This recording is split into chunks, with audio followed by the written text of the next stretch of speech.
सुवर्तमान अध्याय 12 वचन 22 पासून 25 पर्यंत. तेव्हा त्याने आपल्या शिष्यांना म्हटले, म्हणून मी तुम्हाला सांगतो, आपण काय खावे अशी आपल्या जीवाची, अथवा आपण काय पांघरावे अशी आपल्या शरीराची चिंता करत बसू नका. कारण अन्नापेक्षा जीव आणि वस्त्रापेक्षा शरीर अधिक आहे का? कावळ्यांचा विचार करा, ते पेरत नाहीत व कापणीही करत नाहीत, त्यांना कणगीही नाहीत व कोठारेही नाहीत, तरी देव त्यांना पोषण करतो. पाखरापेक्षा तुम्ही अधिक श्रेष्ठ आहात का?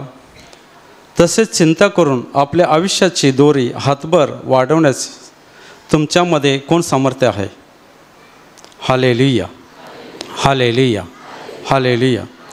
माझ्या भावाने बहिणीनं, या वचनामध्ये येशू म्हणत आहे की तुम्ही शिष्यांना म्हणत आहे की मी तुम्हाला सांगतो की काय खावे असे आपल्या जीवाची किंवा काय पांघरावे असे आपल्या शरीराची चिंता करत बसू नका. कारण आज बरेच लोक चिंता करत आहेत. जन्माला आलं की परत त्याची चिंता चालू होते की माझ्या मुलाचं शिक्षण कसं होईल, त्याचं लग्न कसे होईल, लग्न झाल्यानंतर त्याला मुलं होतील, असे अनेक लोक चिंता करत आहेत. पण चिंता करून आपण आपले आयुष्य वाढवतो का? वाढवू शकत नाही. बरेच लोक चिंता करत आहेत. काही लोकांचं लग्न झालं, मुलं होतात, मुलं झाल्यानंतर त्याची लग्न होतात आणि लग्न झाल्यानंतर त्यांना वाटतं आता आपली म्हातारपणे आपण व्यवस्थित आनंदित जीवन जगूया. पण तसं होत नाही. काही वेळेला असं होतं की आई एका मुलाकडे आणि वडील एका मुलाकडं, त्यांना सुख मिळत नाही. चिंता, प्रत्येक माणसाची चिंता आहे. काही लोकांचं लग्न झालेलं आहे पण मुलं होत नाहीत, चिंता असते. काही लोकांना घरदार जमीन सर्व काय आहे, परंतु मुलंच होत नाहीत. काही लोकांना घर नाही पण मुलांची लाईन लागलेली आहे. असे अनेक लोक चिंता करत आहेत. प्रत्येक कुटुंबामध्ये चिंता आहेत. कारण ज्या वेळेला आम्ही इकडे काउन्सिलिंग करतो त्यावेळेला त्यांना सांगतात की एक आईने सांगितलं की माझ्या मुलाचं लग्न झालं, त्याला 2 मुलं झाली आणि मुलं झाल्यानंतर तो ड्रायव्हर होता, मोठे गाडी लॉरी चालवायचा. पण काही दिवसाने तो पागलसारखा करू लागला आणि त्या अवस्थेमध्ये तिची बायको मुलं घेऊन निघून गेली, त्याला सोडून गेली. आणि ती आई म्हणली की आता ह्या मुलाला कोण बाहेर काढणार? कारण तिला चिंता होती. कारण अशा स्थितीमध्ये तुम्हाला कोणीही बाहेर काढू शकत नाही. ज्या वेळेला तो पागलसारखा झाला आणि एवढा मोठा 2 मुलाचा बाप घरामध्ये गोठे खेळू लागला लहान मुलासारखा, आणि ती आईला एवढी चिंता झाली की ह्याला आता कोण ह्याला ठीक करणार. पण ती ज्या वेळेला उपवास प्रार्थनेला तिला घेऊन आली शनिवारच्या दिवशी आणि काउन्सिलिंगच्या वेळेला तिने समस्या सांगितली. असे लोक चिंतेमध्ये आहेत, दुःखामध्ये आहेत, आजारामध्ये आहेत, समस्यामध्ये आहेत. अशा लोकांना परमेश्वर सांगत आहे की आपल्या जीवाची चिंता करत बसू नका. कारण जीव आज आहे किंवा उद्या नाही. कारण जीवाची जी चिंता करतात, कारण आपण काय खावे, अन्नापेक्षा जीव मोठा आहे का? पहा, जीव मोठा आहे पण अन्न मोठं नाही. जीव असेल तर आपण खाऊ शकतो आणि जीव नसेल तर ह्या अन्नाचा काय फायदा? म्हणून आपल्या बद्राने एक उदाहरण दिलं होतं. एक मनुष्य, त्याची बरीच जमीन जायदाद होती, मुलं होती, जनावरं होती, पण त्याला जमीन जास्त घ्यायची सवय होती. त्याच्याकडे पुष्कळ पैसे होते आणि ते कुणाची जमीन विकायची असेल तर तो घ्यायचा. तो जमिनीच्या मागं लागला होता आणि त्याच्या गावातली सर्व जमीन संपली आणि त्याला समजलं की दुसऱ्या गावामध्ये एका सरपंचाची, एका पाटलाची जमीन आहे. त्यावेळेला तो दुसऱ्या गावामध्ये गेला आणि त्या पाटलाला म्हणाला की तुमची जमीन विकायची आहे. ते म्हणाला, हां, माझी जमीन विकायचं आहे. तुला किती पाहिजे? ते म्हणाला, मला भरपूर पाहिजे. तो पाटील म्हणला, दुसऱ्या दिवशी ये, मी तुला पाहिजे तेवढी जमीन देईन. आणि मग हा दुसऱ्या दिवशी सकाळीच तिथे गेला. त्यावेळेला त्या पाटलानं सांगितलं की तू धावत जा आणि संध्याकाळी सूर्यास्ताच्या आस जेवढी धावून तू येशील तेवढी मी तुला जमीन फुकट देईन. आता ह्याला समजलं की ह्याला जमिनीचा जो शौक होता तो सकाळी धावू लागला, एवढा धावू लागला की जसा पहिला गेला तर त्याला बुरमाड जमीन दिसली, तिथे गेला की जरा पुढे चांगली जमीन दिसली, त्याच्या गेल्यानंतर तिथं आणखीन सुपीक जमीन दिसली आणि त्याच्या पुढे गेल्यानंतर तिकडे एकदम काळवट जमीन दिसली. तसा तो पळत सुटला, एवढा पळत सुटला त्याला दुपार कशी झाली हेच माहिती पडले नाही. आणि त्याला समजलं की आपण आता परत फिरलं पाहिजे, कारण दुपारची वेळ निघून गेलेली आहे आणि परत जर सूर्यास्ताच्या आत तिथे आपण पोचलो नाही तर आपल्याला ही जमीन मिळणार नाही, कारण दुपार उलटून गेली होती. आणि तो परत फिरला आणि पळू लागला. संध्याकाळी 5 वाजले, सूर्यास्त जायची वेळ आली होती आणि तो जवळच होता. जीव असेपर्यंत तो पळत होता, त्याला ताण लागली होती, एवढं पळून एकदम हातपाय दुखत होते, तरी पण ते पळत होता. आणि त्या पाटील पुढे दारामध्येच खाटेवरती बसला होता, तो लांबच होता. आणि तेवढ्यात तो आला आणि पाटलाच्या जवळ आला आणि त्याला ठेच लागली, तो खाली पडला आणि त्या क्षणी त्याचा प्राण निघून गेला. एवढी त्याने धावून जमीन मिळवली, जीव गेल्यानंतर त्या जमिनीचा काय फायदा. म्हणून या वचनामध्ये आहे की तुम्ही जीवाचं, हालेलुया, काय पांघरावे काय खावे ह्याची चिंता करत बसू नका, पण आपल्या जीवाची, आपल्या शरीराची पहिली चिंता करा. आपला जीव आहे तोपर्यंत आपलं शरीर आहे, आणि जीव नसेल तर ह्या शरीराला काय होईल, किडे पडतील. हालेलुया. जीव आहे म्हणून आपण हात पाय हलवू शकतो, बघू शकतो. जर जीवच नसेल तर ह्या टेबलसारखा, पिंजऱ्यासारखा शरीर होईल. हालेलुया. म्हणून देव म्हणत आहे की तुम्ही चिंता करू नका. आता ही मुलं आहेत, ही मुलं चिंता करतात का? मुलं चिंता करत नाहीत. काय लागलं की आईला सांगणार मला हे पाहिजे, मला खावायला पाहिजे, सायकल पाहिजे, मला सायकल पाहिजे, माझा बड्डे बनवायचा आहे. त्यांना चिंता नसते, कारण माझे आईवडील मला देणार, म्हणून ते हक्काने आईवडिलाकडे मागतात, त्यांना चिंता नसते. तसेच परमेश्वर तुम्हाला देखील सांगू इच्छितो की तुम्ही चिंता का करता, ते आपला निर्माण करता परमेश्वर जिवंत आहे, त्याच्याकडे मागा म्हणजे तुम्हाला तो देईल. पण आज लोक बरेच चिंता करत आहेत, छोट्या छोट्या कारणावरून झगडे होत आहेत.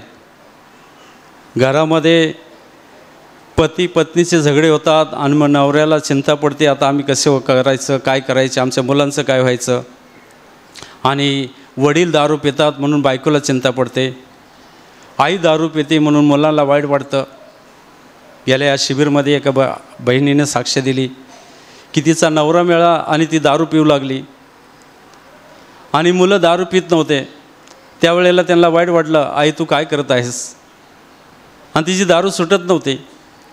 मग त्या स्थितीमध्ये ती ह्या शिबिरला आली आणि शिबिरला तिने सर्व प्रवचन ऐकल्यानंतर तिने प्रार्थनेत भाग घेतला आणि तिचं ते दारूचं व्यसन सुटून गेलं, तिचे वाईट व्यसन सुटून गेलं. ह्या चिंता तुम्ही करू नका, तर तुमचा परमेश्वर पिता जिवंत आहे, ते तुम्हाला त्यातून बाहेर काढू शकतो. Hallelujah, hallelujah, hallelujah. म्हणून एक मनुष्य येशूकडे आला होता आणि येशूने उदाहरण दिलेलं आहे. येशूने याच्या अगोदर एक उदाहरण दिलेलं आहे. एक धनवान मनुष्य, त्याची जमीन होती, भरपूर जमीन होते, आणि त्यांनी जमिनीमध्ये, आता तुम्ही भात पेरलेला आहे, आता भाताची लावण चालू आहे. हालेलुया. आणि त्याच्या जमिनीमध्ये भरपूर भात आलं, दुप्पट तिप्पट भात आलं. हालेलुया. आणि त्यानं सांगितलं की आता माझे कोठाडे तर भरलेले आहेत, आणखीन मी कोठाडे वाढवीन आणि तिथे ते धान्य ठेवीन आणि ऐशारामात खायन पिन बसेन. त्यावेळेला परमेश्वराने सांगितलं, अरे मूर्ख, आज तुझा जीव जर रात्री निघून गेला तर ह्या पिकाचं काय. Hallelujah, hallelujah. आज जर तुझा जीव काढून घेतला तर ह्या द्रव्याचं ह्याचं तुझं काय, कोण खाणार. हालेलुया. म्हणून चिंता करत बसू नका. हालेलुया. बरेच लोक चिंता करत आहेत की कसं होणार, काय होणार, कारण त्या रहाट गाडग्यामध्ये आपण अटकलेलो आहोत. बरेच लोकांचे इकडे येतात, दारू पितात, बायको चिंतामध्ये असते, आईवडील चिंतामध्ये असतात. काही लोक म्हणतात आमचे आईवडील चांगले आहेत पण आमची मुलंच आमचं ऐकत नाहीत. दारू पितात, नशा करतात. प्रत्येक कुटुंबामध्ये काही ना काही चिंता आहेत. प्रत्येक माणसाच्या मनामध्ये चिंता आहे. म्हणून परमेश्वर सांगत आहे की चिंता करू नका. आपल्या शरीराची किंवा अन्नाची चिंता करू नका. म्हणून बायबलमध्ये उदाहरण दिलं आहे, कावळ्यांचा विचार करा. Hallelujah, hallelujah. कावळ्यांचा म्हणजे पक्ष्यांचा विचार करा. या वचनामध्ये सांगितलं आहे की कावळ्यांचा विचार करा, ती पेरणी करत नाहीत. कावळे कधी पेरणी करतात का? कोणी पाहिलं आहे? भात लावतात, त्यांची शेती आहे. पुढं काय सांगितलं आहे की त्यांनी कणिक, म्हणजे तुम्ही जे आता भातं काढलेले आहेत आणि पावसासाठी कणकीमध्ये भरून ठेवता आणि त्याला थोडं थोडं काढून मग दळायला किंवा कांडायला देता. हालेलुया. कणिक म्हणजे टोपलं, तुम्ही काय बोलता त्याला? हालेलुया. इथे बायबलमध्ये लिहिलं आहे की कणकीमध्ये ते साठवून ठेवत नाहीत, त्यांना कोठारे नाहीत. Hallelujah, hallelujah. तरी देखील देव त्यांचं पोषण करतो, त्यांना खायला देतो. मग तुम्ही त्यांच्यापेक्षा श्रेष्ठ आहात की नाही? पक्षापेक्षा तुम्ही श्रेष्ठ आहात की नाही? मग तुम्ही चिंता का करता? आपला परमेश्वर जिवंत आहे, तर तुम्ही जीवाची चिंता का करता? बरेच लोकांना चिंता आहे.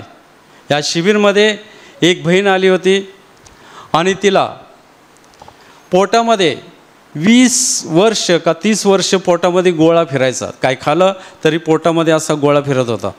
ती म्हणली बरेच उपचार केले, इकडचे काय झाडपाल्याचे वगैरे असतात ते सर्व उपचार केले, पण तिचा तो काय गोळा जात नव्हता. भरपूर त्रास होत होते.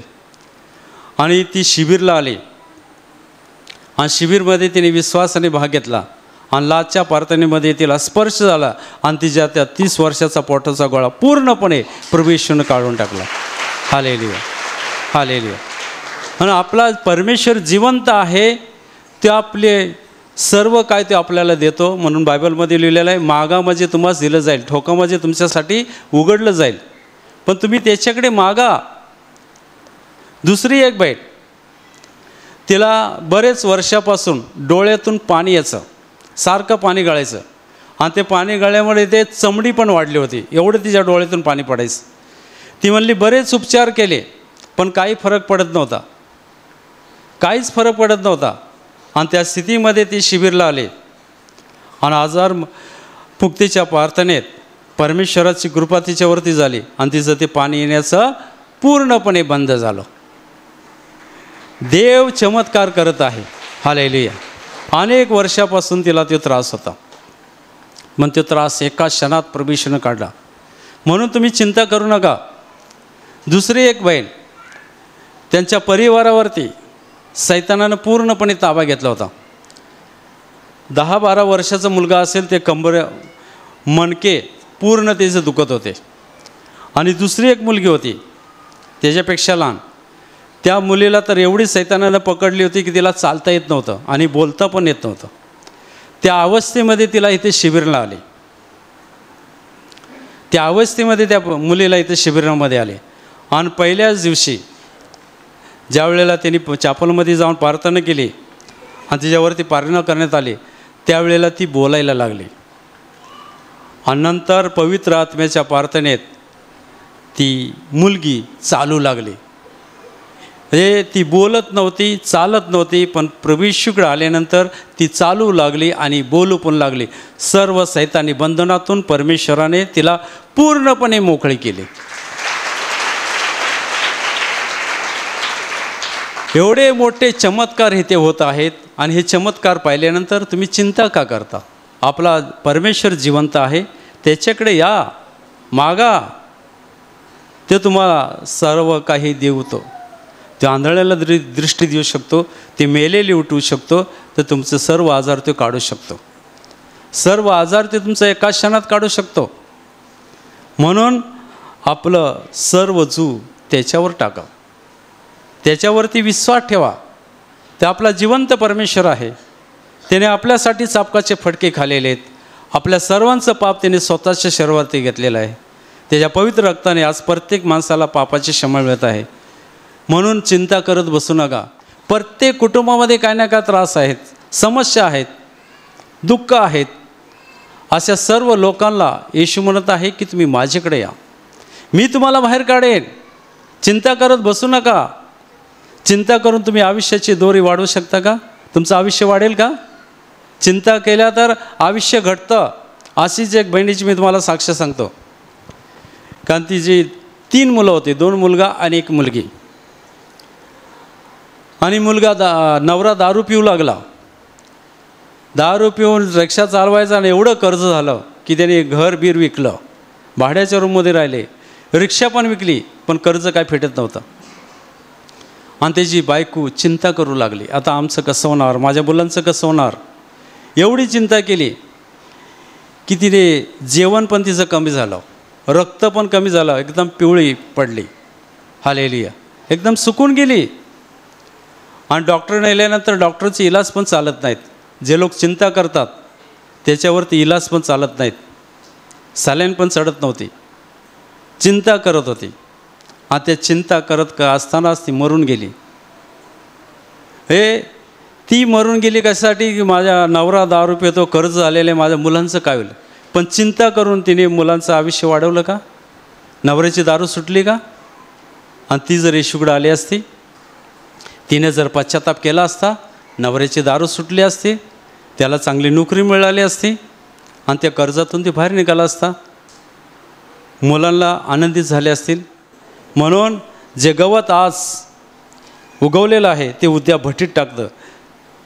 देव त्याला असा पोशाख घालतो, तर तुम्ही त्याच्यापेक्षा किती श्रेष्ठ आहात. तसेच काय खावे किंवा काय प्यावे ह्याच्या मागे लागू नका, अथवा अस्वस्थ होऊ नका. पहा, जगातील सर्व राष्ट्र, हालेलुया, हे सर्व मिळवण्यासाठी धडपड करत आहेत. म्हणून आपल्या जीवाकडे पहा. तुमचे जे काय आहे ते स्वर्गात जमा करा. मग तुम्ही म्हणा स्वर्गात कशी जमा करा? बँकेमध्ये तर अकाउंट खोलायला लागतं, कोणतरी जामीनदार लागतो. स्वर्गात पैसे टाकायचे तर कसे टाकायचे? Hallelujah, hallelujah. कोण गरीब असेल, भुकेलेले असेल, त्याला खायला ताणेला असेल त्याला प्यायला द्या, ज्याला कपडे नाही त्याला कपडे द्या. असे जर तुम्ही केलं तर तुमची जमा स्वर्गात होईल. Hallelujah, hallelujah. आणि जे स्वर्गात जे आपण जमा करतो तिथे कसर लागत नाही. हालेलुया. पण तुम्ही इथे जर लपून कुठे जमिनीत ठेवलं किंवा कुठे घरात लपून ठेवलं कोपऱ्यात किंवा पेटीत, तर तिथे कसर लागेल, बुरशी चढेल. Hallelujah, hallelujah, hallelujah. एका बहिणीने भरपूर पैसे घरी विकलं होतं, गावं उठली, धरण झालं होतं, म्हणून पैसे मिळाले होते. आणि तिने काय केलं, आता चोर येतात म्हणून चोर सर्व बघतात, म्हणून तिने काय केलं, चुलीमध्ये राख होती, ती राख काढली, त्यात ते सर्व एका डब्यामध्ये पैसे भरून त्या चुलीत ठेवलं. म्हणजे रात्री सकाळी उठून की काढायचं आणि मग चूल पेटवायची. Hallelujah, hallelujah. तिने चुलीमध्ये ठेवलं आणि ती सकाळी लेट उठली आणि सून सकाळी उठली आणि तिने चूल पेटवली. हालेलुया. तिला माहीत नाही आय सासूने ते पैसे ठेवलेले आहेत. Hallelujah, hallelujah. आणि जेव्हा धूर झाला त्यावेळेस सासू झटकन उठे, अरे काय केलंस? हालेलुया. आणि ती उकराय गेली तर सर्व पैसे जळून गेले होते. Hallelujah, hallelujah. तुमचं लक्ष परमेश्वराच्या वचनाकडे लावा. हालेलुया. वचनं आपल्या अंतःकरणात ठेवा आणि त्यानुसार वागण्याचा प्रयत्न करा, तरच देवाचे आशीर्वाद येतील. चिंता करत बसू नका. कारण जे चिंता करत नाही, ज्यांनी देवाचं जू घेतलेलं आहे, देवाच्या वचनाचं पालन करतात, देव त्यांना भरपूर देतो. Hallelujah, hallelujah. सर्व इच्छा परमेश्वर पूर्ण करतो. घाबरू नका की आमचं काय होणार, आमच्या मुलांचं काय होणार, त्यांची लग्न कशी होतील, ते शाळा शिकली नाहीत. हालेलुया. सर्व चिंता परमेश्वरावरती टाका. ते आपला निर्माण करता परमेश्वर आहे, ते सर्व काय देईल. हालेलुया. चिंता त्याच्यावरती टाका. चिंता करत बसू नका. तुमची आयुष्य कमी करू नका. Hallelujah, hallelujah. चिंता करून माणसाचं आयुष्य कमी होतं. कसं कमी होतं माहिती आहे? हालेलुया. चिंता करतात आणि मग खात नाहीत, पित नाहीत, सारखे उठले की कामाला लागतात. तुम्ही आता दुःख भोगत आहेत, पण मेल्यानंतर तुम्हाला सार्वकालिक जीवन मिळणार आहे. आनंद काल तुम्ही तिथे राहणार आहात. Hallelujah, hallelujah, hallelujah. म्हणून तुमची सर्व चिंता त्या प्रभू येशूकडे टाका की माझ्या नवऱ्याची दारू सुटेल का, देव सोडवेल, त्याला इकडे घेऊन या. Hallelujah, hallelujah. बरेच बंधू येतात आणि म्हणतात दारू तंबाखूचं व्यसनच सुटत नाही, दारूच सुटत नाही. हालेलुया. आता दारूने तुम्हाला पकडलेलं आहे का?